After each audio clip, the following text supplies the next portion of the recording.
На първо място това са краката. Но да правиш така раз, два, три, четири, това ако не се уморят тук ръцете ти паднат, ти мога да го правиш до утре.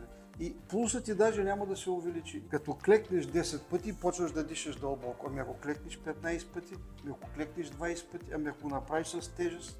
Всичките жени искат стегнато дупе. Ако искаш стегнато дупе, първото нещо е да клякаш. Ако искаш този мускул да изглежда апетитно, т.е.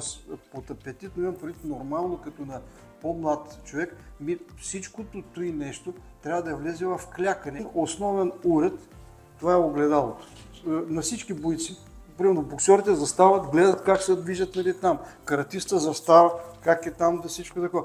Това е уред. Все едно дигаш гири или нещо друго. Това не е средство да се зяпаш колко си красив. Само да кажа, за да седнеш и да медитираш, тук вече влизаме в практиката, за да седнеш и да медитираш, трябва да имаш много здраво сърце. Как се постига много здраво сърце? С седене и медитиране ли? Здраво сърце се постига само по един начин. С тичайте лекичко.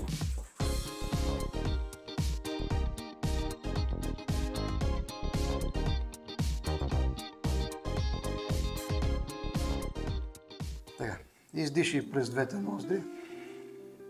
Запуши двете ноздри. Отпуши лявата и вдишваме за 10 бройки. 1, 2, 3.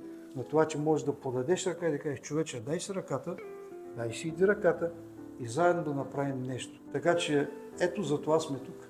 Да сме заедно и да учим хората, когато излезем от тази врата навън, да са заедно.